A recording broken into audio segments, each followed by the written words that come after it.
Hare Krishna. Let's begin the session with prayers.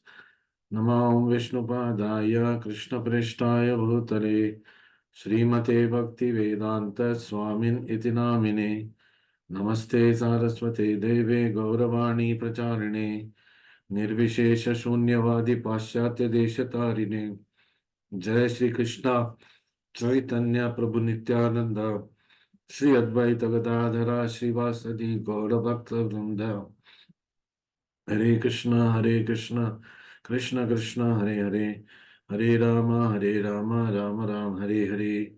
Shri Shri Radha Vrindavan चंद्र की जय, श्री श्री गौर निताय की जय, जगत गुरु श्री प्रभुपाद की जय, श्रीमद् भगवद गीता की जय. Hare Krishna. So as usual, I'm coming directly from the temple and straight away sitting in the session. For a few more weeks, it is going to be like this. My schedule is going to be quite hectic. So we straight away start with the discussion topic. तो पिछले सत्र में हमने 13वें अध्याय के 19वें श्लोक वहां तक हमने किया था, और 19वें श्लोक में कृष्णा ने हमें he talked about the summary of whatever he has spoken from the 13th chapter till now.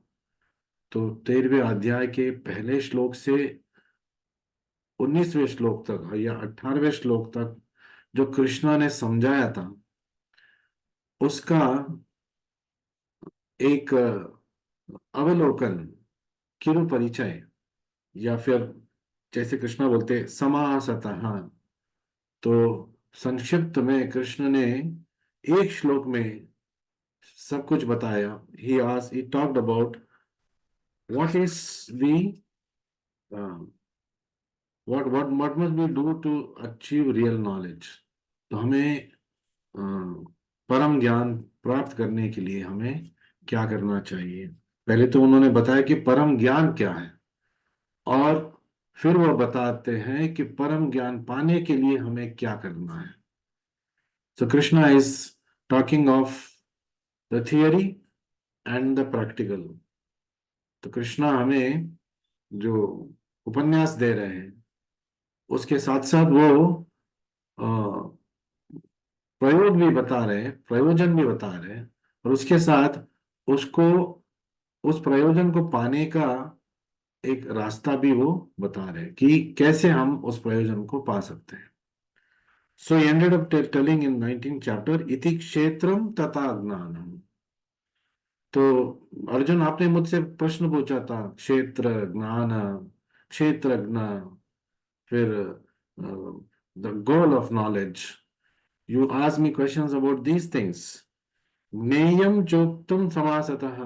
तो जो चीज आप, जो प्रश्न आपने मुझे किया था, उसका संक्षिप्त में मैं आपको उत्तर दे चुका हूं. In a brief and a comprehensive way, I've given you the answers for that. Iti kshetram tata gnanam jneyam cha uktam samasatah. मद्भक्त एतद विज्ञाय. सो तो उनके भक्त, व्हाट इज कृष्णा एक्सपेक्टिंग हम सब से. तो हम सब से कृष्णा क्यों अपेक्षा कर रहे हैं. एतद भक्त, मद भक्त एतद विज्ञाय, ये जानने के बाद मेरे भक्त, तो इतने मद भावयोपपद्यते, वो मेरे भाव को धारण करेगा. He comes into my way of thinking. He comes into the platform of being one with me in terms of thought process and in terms of his lifestyle. So we've learned that this knowledge is of three things. अब तक हमने सीखा कि ज्ञान तीन प्रकार के होते हैं. मतलब जो क्या बोलते हैं, परम ज्ञान पाने के लिए, या परम ज्ञान का तीन पहलू होते हैं, तीन हिस्से होते हैं. क्या है. पहला हिस्सा तो द नोवर, जो जानकारी चाहता है या जानकारी रखता है. दूसरा द नोएबल, जिस वस्तु विशेष को हमें जानना चाहिए वो। और तीसरा क्या है? The process of knowing. उस वस्तु विषय को हम कैसे जानेंगे? ये ये जो प्रोसेस है, ये अ, जो क्या बोलते हैं, पथ है, ये सब मिला के परम ज्ञान होता है। सो परम ज्ञान इज नॉट सिंपली थियरी, केवल एक अध्ययन करने की वस्तु नहीं है। उस वो एक जीने की तरीका है। It is a way of life. So परम ज्ञान अ, जीवन की एक शैली है, केवल वो पुस्तक के मतलब पुस्तक में लिखा हुआ ज्ञान नहीं है। इट इज विज्ञान, which means application of what I know. I must know, I must know what I should know, and apply the knowledge of what I should be knowing and doing. I should know and I should do. That is called as Vijnanam, or science of knowledge. And then Krishna talked about knowledge and development of knowledge means understanding oneself in Krishna consciousness. परम ज्ञान मतलब वो व्यक्ति कृष्ण भावनामृत के स्तर पे आ गया। So that is the test of knowledge. तो टेस्ट ऑफ नॉलेज क्या है? कैसे हम परम ज्ञान की परीक्षा ले सकते हैं? क्या हम कृष्ण भावनामृत में आ चुके हैं? Have we come to the platform of Krishna consciousness? Then we have got Param Gyan, the real knowledge. We have got the ultimate knowledge. What is the test of bhakti? तो परम ज्ञान का परीक्षा है, test of knowledge is to be able to become Krishna conscious. तो कृष्ण भावनामृत स्तर पे आना परम ज्ञान का प्रयोजन है। व्हाट इज टेस्ट ऑफ भक्ति? तो भक्ति का परीक्षा कैसे होगा? भक्ति का परीक्षा का समाधान है, मतलब how does one pass the test of bhakti? The test of bhakti is cleared by the test for bhakti. भक्ति में रुचि। तो भक्ति में जब हमें रुचि आएगा तो हम भक्ति को, मतलब भक्ति का परीक्षा को हमने पार कर दिया। भक्ति की परीक्षा में हमें अव्वल नंबर मिल गया। क्या है वो? Test of bhakti is taste for bhakti. As the taste for bhakti developed, at least we must know it theoretically that भक्ति मतलब टेस्ट ऑफ भक्ति होना चाहिए। और अगर हमें रुचि नहीं है अब, that means we are sadhana devotees, we have a long way to go. So there's nothing to be disheartened, because it's a process, and Krishna is telling uh, for this we have to be having a vishesha quality called dhairya. Dhairya means patience. First of all, confidence in the knowledge, विश्वास होना चाहिए कि कृष्ण ने ये परम ज्ञान दिया है। कृष्ण परम पुरुष है, तो परम पुरुष ने परम ज्ञान दिया है। The supreme person of godhead is giving me the supreme knowledge, and there is no reason why it will not work. तो इसमें फेलियर का कोई कारण नहीं है, फेलियर का कोई गुंजाइश है नहीं। As long as we are sticking on to the process, Krishna is telling you will definitely come out with flying colours in bhakti. भक्ति का परीक्षा को आप पार करेंगे अव्वल नंबर से, यदि आप प्रोसेस में रहेंगे, if you keep to the process. And what is the process? Simplest process given to us, Hare Krishna Krishna Krishna Hare Hare, Hare Ram Ram Ram Hare Hare. तो ये to do there is only one thing, then of course to remain in Krishna consciousness we need to prime ourselves up. तो भावना, कृष्ण भावनामृत में स्थिर रहने के लिए तो हमें कुछ प्रैक्टिसेस करने होंगे। One is chant of chanting Hare Krishna, second one is read the literatures, especially those that are related directly to Krishna. In fact, not especially, only those directly related to Krishna. Krishna भावनामृत में रहने के लिए हरे कृष्ण मंत्र जपा करना चाहिए। कृष्ण भावनामृत का जो विषय है, जो आपके हमारी गुरु से हमें बोधन मिला है, उनके पुस्तकों के माध्यम से हमें पढ़ना चाहिए रेगुलरली, एंड हमें उनका प्रवचन सुनना चाहिए। Prabhupada is a very intelligent person. So he made this arrangement that most of his lectures, almost all his lectures were recorded, so that even after he is physically not present, apparently to us, तो हमारे समक्ष वो अ, तो अपने भौतिक शरीर, of course Krishna Prabhupada never had भौतिक शरीर। Prabhupada is a Goloka man, Vaikuntha man, was always transcendental in his position. So although he is agochara right now, we cannot see him in his physical form. But Prabhupada said, my deities, through my deities, I am present. Through my books, I am present, and you will utilize. तो गुरु का सदुपयोग कैसे होगा? तो गुरु का आदेश को पालन करने से। तो गुरु का आदेश क्या है? Chant Hare Krishna, read my books, hear to my lectures. और चार चीजें नहीं करने के लिए उन्होंने दिया है, because that will help us not deviate from भक्ति। तो वो चार नियम हम सबको पता है। So finally Krishna and Prabhupada in the purport declared to us that as soon as we transfer all consciousness to Krishna's activities, तो जब हम हमारे सारे कार्यों को कृष्ण भावनामृत में परिवर्तन करेंगे, तो we move towards Krishna consciousness, we channelise it towards Krishna consciousness and realise that Krishna is everything. और इसके माध्यम से जब हम ये समझेंगे कि कृष्णा सब कुछ है, Krishna is the sum total of everything, the summum bonum of everything, तो तब क्या होगा? Then we attain real knowledge. So another the test of real knowledge is whether I have become Krishna conscious. How much intensity Krishna conscious I am determines कितने marks मुझे मिले हैं। So having said this, we will move on to today's discussion of the shlokas.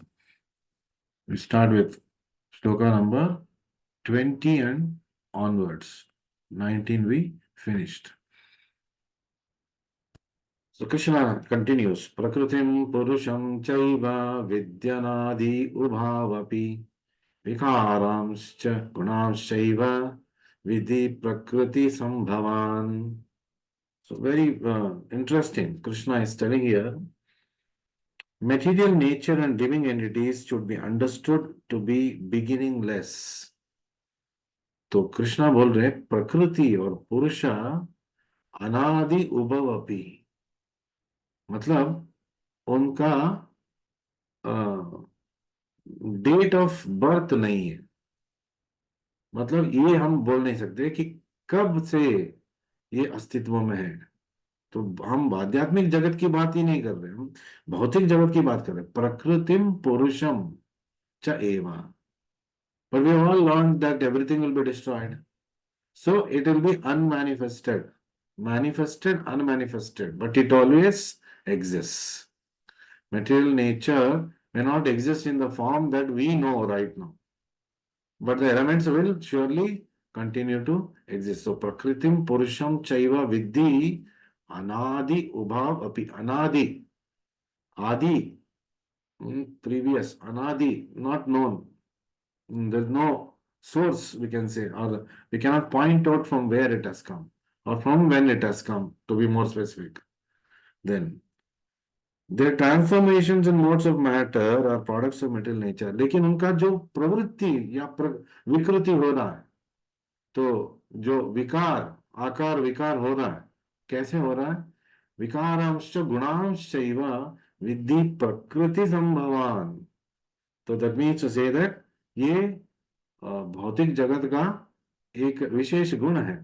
विकारांश गुणांश विद्धि प्रकृति संभवान, manifestation, unmanifestation. So it is a nature of nature. प्रकृति का ये क्या स्वभाव है कि आकार फिर विकार, आकार फिर विकार होना. So Prabhupada says in the Prabhupada that super soul is the expansion of the Lord Sri Krishna. परमात्मा है, परमात्मा जो है हमारे हृदय में बैठे हैं, वो परमात्मा भगवान श्री कृष्णा ही है.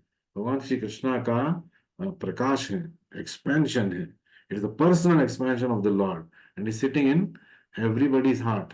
हम सबके हृदय में भगवान बैठे हैं.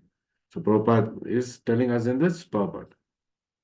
So very interestingly, last Sunday in the Krishna Life class, after Krishna Life class, somebody asked me the question personally, Prabhu, what is the meaning of Krishna consciousness?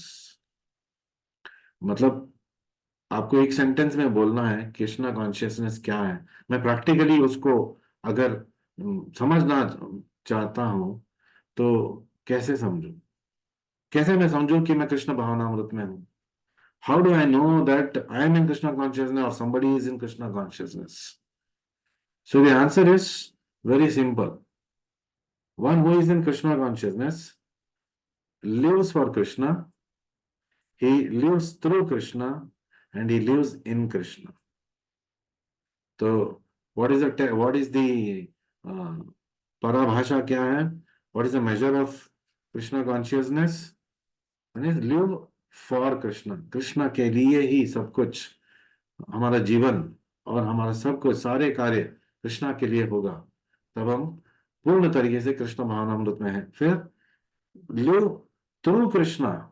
Live through Krishna का मतलब क्या है? जब मैं कृष्णा के जो उपन्यास हैं, जो इंस्ट्रक्शंस है, when I live through the instructions of Krishna fully, I am Krishna conscious. Then live in Krishna.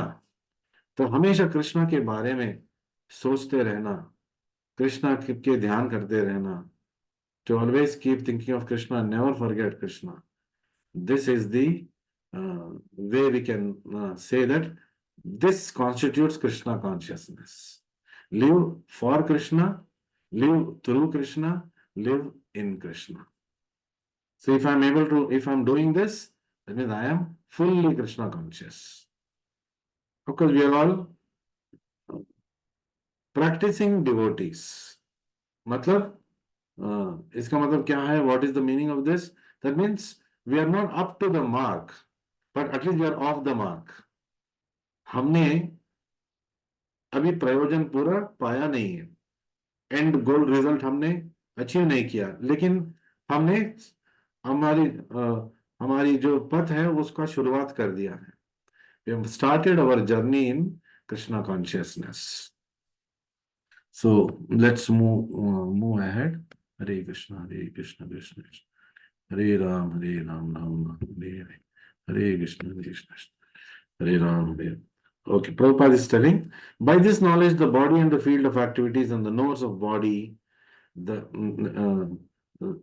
can be known. तो ज्ञान का प्रकाश से हम देह क्या है, देही क्या है, और परमात्मा क्या है, भगवान क्या है, हम और जान सकते हैं. और इन तीनों के बीच में संबंध क्या है, हम जान सकते हैं. We know the relation with respect to all the three of them. The body is the field of activity and is composed of material nature. तो ये देह तो भौतिक वस्तुओं का सम्मिलन है. It is the composition of material elements. It is the individual soul which is embodied. तो देह किसका है? Whom does the body belong to? Belongs to देही. देही मीन्स मेरा, देही मतलब आत्मा, जो मैं हूं. मैं हूं वो कौन है? वो मैं, वो आत्मा है. मेरा क्या है? What I have. It is my body. So we don't say my soul. It's a wrong expression, my soul. You are a soul. आप खुद वो ए आत्मा हो. तो मेरा आत्मा आप नहीं बोल सकते. मेरा आत्मा आप जब बोल सकेंगे जब आप किसी चीज के बारे में बात कर रहे हैं जो आपके रिलेशन में है. फॉर एग्जाम्पल योर बॉडी, मेरा देह हम बोल सकते हैं. मेरा आत्मा एक गलत एक्सप्रेशन है. बिकॉज मैं खुद एक आत्मा हूं, मैं ही आत्मा हूं. So that is to be understood. So I'm not this body, I am spirit soul. That's the first lesson. All those who have cleared the Shraddhavan, that is aspiring Sevaka sessions, in the very first book that you all read, Beyond Birth and Death, उसमें हमने सीखा कि पहला सीख क्या है, we are not this body, we are spirit souls. और कृष्णा अपना भगवत गीता को भी इसी उपन्यास से वो प्रारंभ करते हैं कि आप देह नहीं हो, आप देही हो. और उसके बारे में कृष्णा बोलते हैं देहिनोस्मिन यथा देह कौमारम यौवनम जरा. वहां से भगवत गीता का बोधन उन्होंने प्रारंभ किया. So it that is 2.13 is instructions for Arjuna started. Till then, his observations of Arjuna, Krishna was telling. Krishna ने अर्जुन को वो क्या देख रहे हैं, तो कि अर्जुन कैसे स्वभाव के हैं, और इस पर्टिकुलर सिचुएशन ने क्या प्रभाव अर्जुन के ऊपर कर दिया है. So he has seen the change in Arjuna, how Arjuna is affected by the current situation that he is in, having to face on the battlefield all those near and dear ones, and therefore he takes off as I do not want to fight. So from there, Krishna starts his instructions. So enjoying the activities of the body is the Purusha and or the living entity. तो पुरुषा मतलब जो भौतिक प्रकृतियों का भोग करता है, वो पुरुषा है. तो कृष्ण अल्टीमेटली हमें ज्ञान मिलता है कि हम भी प्रकृति ही है. हम पुरुष बनने की अ, साजिश में हैं. We are conspiring against Krishna, trying to become the bhokta, but the actual bhokta, actual enjoyer is Lord himself, Krishna. So he is one knower and the other is the super soul. तो मैं अपना शरीर को मैं जानता हूं, so I am one knower. तो एक ज्ञाता मैं हूं. दूसरा ज्ञाता कौन है? दूसरा ज्ञाता परमात्मा है. मैं अपने देह में क्या हो रहा है मैं समझ सकता हूँ, आपके देह में क्या हो रहा है मैं नहीं समझ पाऊंगा. आपको पता नहीं चलेगा मेरे देह में क्या हो रहा है. लेकिन परमात्मा, मेरे देह में क्या हो रहा है, आपके देह में क्या हो रहा है, दुनिया भर के सारे जीव में जीव के देह में क्या हो रहा है वो जान सकते हैं. तो the living entity is in the category of his energy. तो जीव क्या है? परमात्मा का एक अंश है, परमात्मा का शक्ति है. And the super soul is the category of his personal expansion. और परमात्मा भगवान का एक प्रकाश है, it's an expansion. Both material nature and living nature are and living entity are eternal. प्रकृति भी सनातन है, शाश्वत है, केवल विकार चलता रहता है. और आत्मा तो शाश्वत है ही, क्योंकि आत्मा भगवान का एक शक्ति है. प्रकृति भी भगवान का शक्ति है. भगवान से संबंध कुछ भी चीज नश्वर है, वो मिट नहीं सकता, क्योंकि भगवान नश्वर है. Because he is eternal, he is not destroyable. Therefore, the soul is not destroyable. Material nature is not destroyable. What appears as destroyable is just a change of form. So you can say that the manifestation of a particular form of material nature is temporary, but in the sense that uh, the way it appears is temporary, but it always exists. So material manifestation is from the energy of the Supreme Lord and also the living entities. दोनों भगवान की शक्ति है, एक बहिरंग शक्ति से और हम तटस्थ शक्ति है, marginal energies. So further we come to know, लेकिन प्रकृति जो है भगवान का, it is the Lord's inferior energy. So nature is belonging to the inferior energy, external energy of the Lord, and we marginal energies belong to the category of superior energy. The living entities belong to superior energy. Both of them existed before this cosmos was manifested. तो भौतिक जो जगत का तो अभी जो आकार है, निर्माण हुआ है, जो हम देख सकते हैं, वो अस्तित्व में कभी ना कभी आया होगा। बट उनका जो एलिमेंट्स है, द मटेरियल एलिमेंट्स, वो शाश्वत रूप में प्रेजेंट है। That is the meaning of nature is also permanent. And आत्मा तो अमर है ही, अनादि है उनका स्वभाव, उनका क्या क्या we can say that attribute.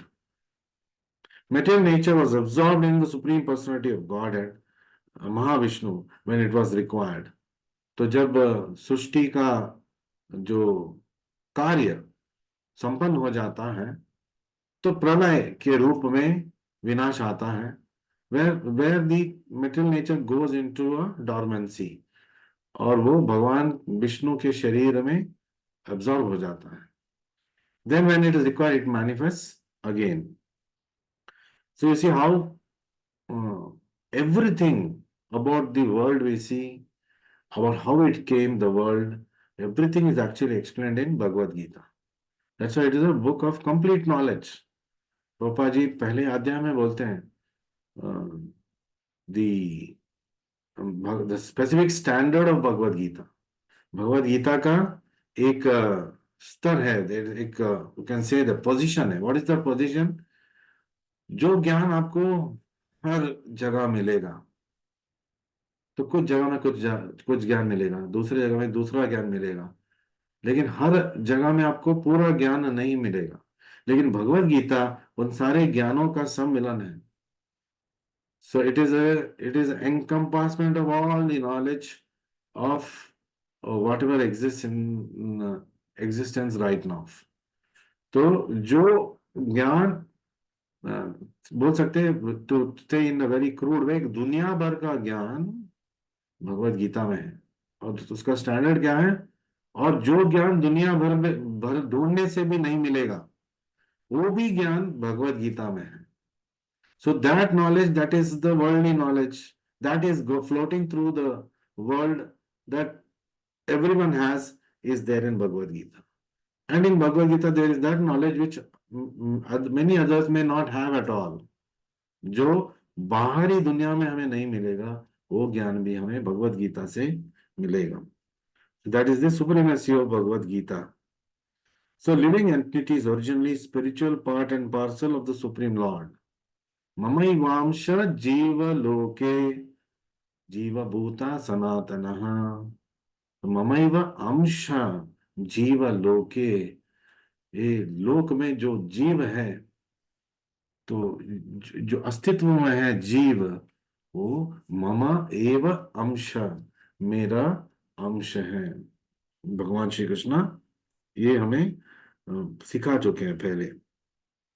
लेकिन फिर हम क्यों ऐसे, why our actions are not like that, why our quality is not like that right now, or why our quality is not manifested in that way?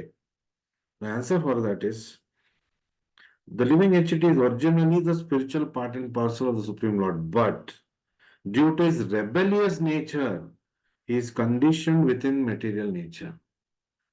जब when the owner of the dog leads the dog, he decides where the dog has to go because the dog is under his care. So that is the correct situation. अगर कुत्ता उसको इधर उधर घुमा रहा है, तो which is the inferior this one entity, because he owns the dog, but the dog is dictating where he has to go. So that is not a good situation. So similarly, we living entities must be able to be utilizing the material nature, the elements of the material nature, dictate what has to happen with it. But when material nature, Prakriti, will start dictating what I should do, my senses, मेरे विकार, मेरा पथ को decide करेंगे कि मुझे कहाँ जाना है। अगर घोड़ा डिसाइड करेगा कि पैसेंजर को कहाँ जाना है, तो घोड़ा कहाँ जाएगा?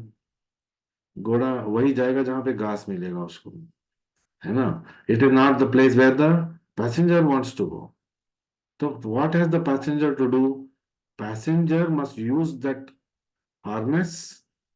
तो घोड़े का लगाम को पकड़ के उनको घोड़े का जो शक्ति है उसका उपयोग करना है। Must give it directions using the whip of knowledge. ज्ञान का जो छड़ी है उसके साथ उन घोड़ों को, हमारे इंद्रियों को, हमारे मन को हमें नियंत्रण करके बुद्धि से हमें गुरु के मार्गदर्शन से, भगवान के भगवत गीता का इंस्ट्रक्शन से हमें हमारे रास्ते में चलना चाहिए। If my journey is determined by my senses, then the sense has only one thing to do by default. Sense always does nonsense. तो हमेशा हमारे इंद्रिय हमें गलत रास्ते में ही देके लेके जाएगा। मतलब घोड़ा केवल अ, तत्काल चीजों के बारे में ही सोचेगा, घास जहां मिलेगा वही जाएगा। तो उनका उसका कोई ना मकसद है, ना कोई एंड रिजल्ट पाने की चेष्टा है। It doesn't know anything beyond eating, sleeping, mating and defending. But and if we are dictated by such senses which is determined by these four things, that means we're living a lower life, we're living a lesser life. It is like having an aeroplane and taking it on the national highway, and you might be going very fast on the national highway. Some people say material progress. तो material progress मतलब क्या है? Plane है उसके पास और वो national highway में जा रहा है, is going on super express way, but it looks like अरे तरक्की कर रहे हैं, ये लोग तरक्की कर रहे हैं, but actually what is happening? तो, तो असल में क्या हो रहा है वहां पे? उड़ान भरने के लिए है एरोप्लेन, रास्ते में जाने के लिए नहीं है। So even the most successful businessman, top most businessman, जिसका प्लेन सबसे आगे है, फिर भी वो एरोप्लेन को गलत इस्तेमाल कर रहा है। पर एरोप्लेन को उड़ान भर के उड़ना था, लेकिन वो फास्ट चला रहा है, is is taking the aeroplane fast, but what is the use? Is on the material platform only, is on the road, whereas he has to be in the sky. So that is what we should understand. How much our material progress we make, if we are not taking off in spirituality, if we are not taken to the spiritual path, that means we are already leading a lesser life. So in the scripture, the Lord says that those attracted by his nature are undergoing a hard struggle for existence. जब नियंत्रण घोड़ा नियंत्रण में नहीं है, और ये घोड़ा जहां चाहे वहां दौड़ रहा है, तो उस रथ का मंजिल क्या होगा? उस रथ का मंजिल हम सब जानते हैं, विनाश की तरह ही वो जाएगा, कहीं ना कहीं वो टूट टूट जाएगा। So Prabhupada concludes the Prabhupada saying, all transformations and variety in respect to living entities are due to the body. सारे जो विकार हैं प्रकृति का और देह का, तो that is happening because of the body, because of the material elements only. Only the material elements are changing. Changing is transforming. You cannot say they're transforming. But the soul is constant. आत्मा स्थिर है। So as far as spirit is concerned, living entities are all the same. तो जहां तक अ, जो मंजिल की बात है, आत्मा, हर आत्मा का एक ही मंजिल है। तो क्या है? कृष्ण पादाश्रय। सो और कृष्ण पादाश्रय कैसे हमें मिलेगा?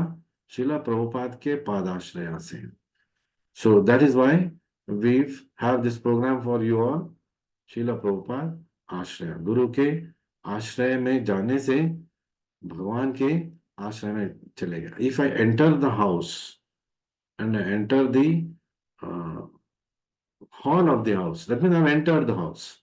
So the way to enter the house is through the door. That door is the spiritual master. तो घर में अंदर जाने के लिए रास्ता है दरवाजा, और वो दरवाजे का नाम है आध्यात्म गुरु. So through him only we can enter the house of Krishna consciousness. भगवान के घर हम कैसे जा सकते हैं? जो अ, अ, आश्रय के हकदार है, और we can say that one who is worth surrendering, spiritual master. Through him only we can go. So what is the ultimate goal of spiritual practice? हम सब ये जो कर रहे हैं, ये आध्यात्मिक जो सेशंस है कर रहे हो, आप अटेंड कर रहे हो, हरे कृष्णा मंत्र जपा कर रहे हो, मंदिर में सेवा दे रहे हो, और बहुत सारे तीर्थ यात्रा में आप जाते हो. So ultimately what is that we all want to achieve? What is the goal of spiritual practices? So it is mentioned remembrance of Krishna is the ultimate spiritual goal. तो परम लक्ष्य क्या है? भगवान श्री कृष्णा का स्मरण हमेशा, 24 hours. So all time, always remembering Krishna, never forgetting Krishna is the principal goal of spiritual life. It is also the principal practice of spiritual life. तो वो डेस्टिनेशन भी है, जर्नी भी है. Krishna consciousness is a destination and also a journey. So so उस journey के लिए जो हमें प्रेरणा चाहिए, वो भी कृष्णा कॉन्शियस ही है. तो to chant nicely I must keep chanting. अच्छी तरह मुझे जपा करने के लिए मुझे जपा करते रहना चाहिए. To be in Krishna consciousness steadily we must be in Krishna consciousness. Krishna भावनामृत में रह के ही हम कृष्ण भावनामृत में प्रगति कर सकते हैं. बाहर बैठ के we can not do that. So spiritual super food is also remembrance of Krishna. भगवान श्री कृष्णा का स्मरण से हमारा आध्यात्मिक प्रगति होगा. And all these practices are all directed towards Krishna स्मरण. Trying to remember japa, sankirtana, every other aspect that you're doing, reading, hearing, coming to temple, doing service, the ultimate goal is to remember Krishna. And Krishna को हम स्मरण हमेशा कैसे कर सकते हैं? आप किसी चीज को कब याद करेंगे? जब आप उस चीज को बहुत पसंद करेंगे. So contemplation is the natural result of attraction. किसी से आकर्षित हम हो गए हैं तो